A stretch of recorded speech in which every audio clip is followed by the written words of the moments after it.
తెలంగాణ తల్లి మాదిరా,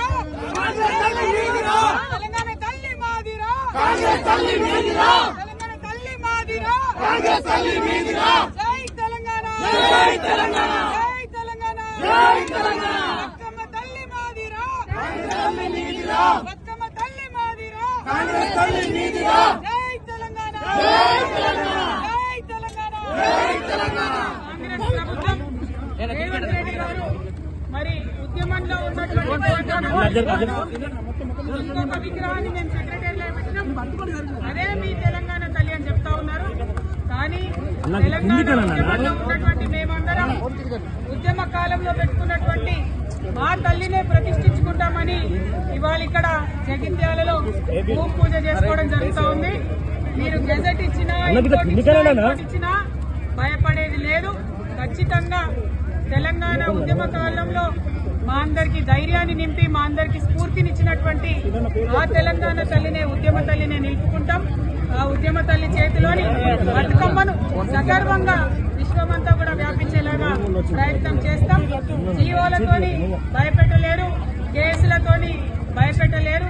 తెలంగాణ అస్తిత్వం మీద మీరు చేస్తున్నటువంటి దాడిని గ్రామ గ్రామాన ఎండగడతాం. ఖచ్చితంగా తెలంగాణ ఉద్యమ తల్లి రూపాన్ని ఇక్కడ జగిత్యాలలో పెద్ద ఎత్తున నిలుపుకుంటామని తెలియజేస్తా ఉన్నాం. జై తెలంగాణ, జై తెలంగాణ, తెలంగాణ తల్లి మాదిరా. గతంలో కాంగ్రెస్ పచ్చిపోటైన దాన్ని సంవత్సరాలు వింబడించుకొని బీఆర్ఎస్ మొత్తం చేశారు. ఇప్పుడు బీఆర్ఎస్ అనేది కొంచెం బలోపేతం చేయడానికి ఎట్లాంటి ఇక్కడ నాయకులు ఎమ్మెల్యేలు పార్టీ మారినంత మాత్రాన కార్యకర్తలు టీఆర్ఎస్ పార్టీకి సంబంధించినటువంటి ఇతర నాయకులు అందరూ కూడా ఉన్నారు. ముఖ్యంగా ప్రజలు ఇవాళ టీఆర్ఎస్ పార్టీని ఇక్కడ ఎన్నుకున్నారు. ఆనాడు రాహుల్ గాంధీ గారు వచ్చి ఇక్కడ ప్రచారం చేసినా కూడా వారిని కాదని కేసీఆర్ గారి బొమ్మను చూసి సంజయ్ కుమార్ గారిని గెలిపించినారు. ఇవాళ సంజయ్ కుమార్ గారు ఒంటరి గెలుపు కాదు, కేసీఆర్ గారి గెలుపు. సంజయ్ కుమార్ గారు పార్టీ మారొచ్చు కాక, కానీ ప్రజలు కూడా కేసీఆర్ గారిని నమ్ముతా ఉన్నారు.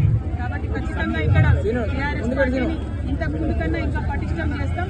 రానున్న రోజుల్లో టీఆర్ఎస్ జెండాను మళ్ళొకసారి ప్రజల ఆశీర్వాదంతో జగిత్యాల్లో ఎగరేస్తామని చెప్తాం. కేవలం అభివృద్ధి కోసమే పార్టీ మారేది తప్ప దీనికోసం కాదని చెప్పి మరి ఈ సంవత్సర కాలంలో ఒక చిన్న రోడ్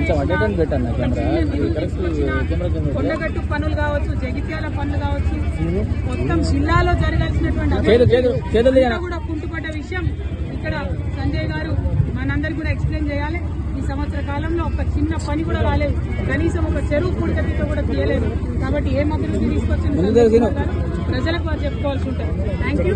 జై తెలంగాణ, జై తెలంగాణ.